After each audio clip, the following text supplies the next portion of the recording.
Subscribe to our YouTube channel and press the bell icon to get the latest updates.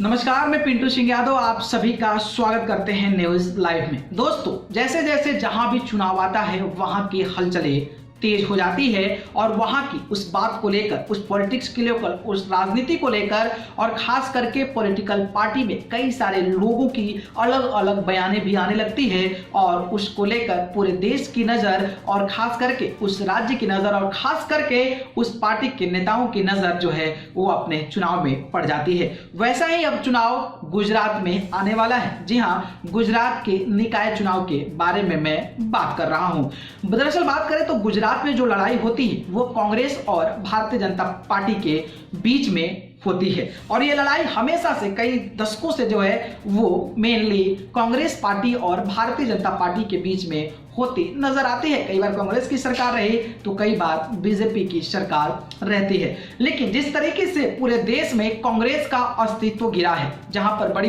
Party के रूप में रहा करती थी, वहां पर उनके विधायक टूट जाते हैं और जाकर भारतीय जनता पार्टी में शामिल हो जाते हैं। कई साल पहले जब कहीं सरकार थी वहां पर उसी पार्टी से निकले नेता अपनी सरकार वहां पर बनाने में सक्षम हो पाए हैं। तो वही कई सारे राज्यों की बात करें तो वो दूसरे, तीसरे, चौथे, पांचवें पायदान की पार्टी बन चुकी है, जिसके बाद से लोग अब जो है कांग्रेस पार्टी को हल्के में लेने लगे हैं और शायद इसी का फायदा उठाते हुए गुजरात के निकाय चुनाव में आम आदमी पार्टी यानी कि जो केजरीवाल की पार्टी आम आदमी पार्टी है वो अब पूरे तरीके से कूद गई है और गुजरात के निकाय चुनाव में जिस तरीके से अपना माहौल बनाना शुरू कर दिया है उससे तो यही लगता है कि केजरीवाल की पार्टी आम आदमी पार्टी गुजरात में अपना परचम लहरा सकती है। दरअसल हुआ कुछ ऐसा है कि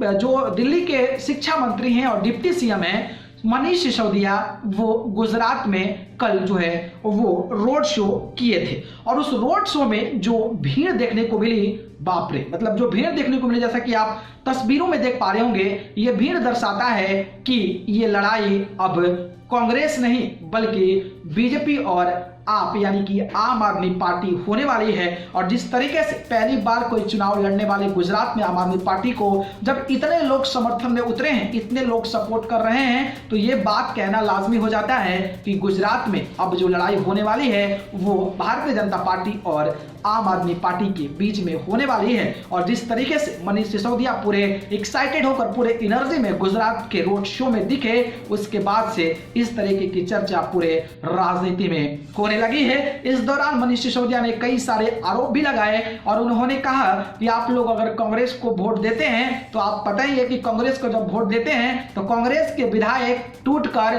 भारतीय जनता पार्टी में आ जाते हैं, तो कांग्रेस को किसी भी कीमत पर वोट देने का कोई मतलब नहीं है। और ऐसे कई राज्यों में भी हो चुका है कि कांग्रेस के विधायक बिक जाते हैं और अपनी पार्टी का अस्तित्व तक नहीं बचा पाते हैं और अपने पार्टी जिस पार्टी से जीते हुए हैं उसी पार्टी को छोड़कर दूसरे पार्टी में शामिल हो जाते हैं, जिसके चलते आम आदमी पार्टी के जो शिक्षा मिनिस्टर हैं, शिक्षा मंत्री हैं और जो आम आदमी पार्टी दिल्ली के डिप्टी सीएम हैं मनीष सिसोदिया ने आरोप लगाया और बताया कि आप उस पार्टी को वोट मत करें जो वोट लेने के बाद किसी और पार्टी के साथ मिल जाए, बल्कि उस पार्टी को वोट करें जो किसी पार्टी के साथ अपोजिशन में स्ट्रॉन्ग तरीके से लड़े। और इस बात को लेकर वहां पर तालियों की गड़गड़ाहट शुरू हो गई और लोग अब कयास लगा रहे हैं कि जो गुजरात का चुनाव होने वाला है उसमें अब भारतीय जनता पार्टी और आम आदमी पार्टी का कहर जारी रहेगा और हो सकता है कि आम आदमी पार्टी को वहां पर अच्छी खासी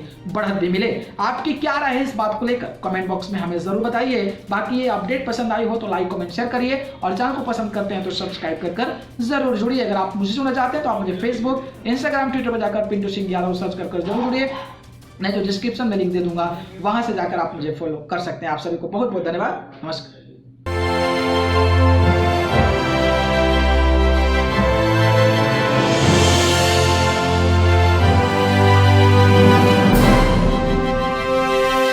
Subscribe to our YouTube channel and press the bell icon to get the latest updates.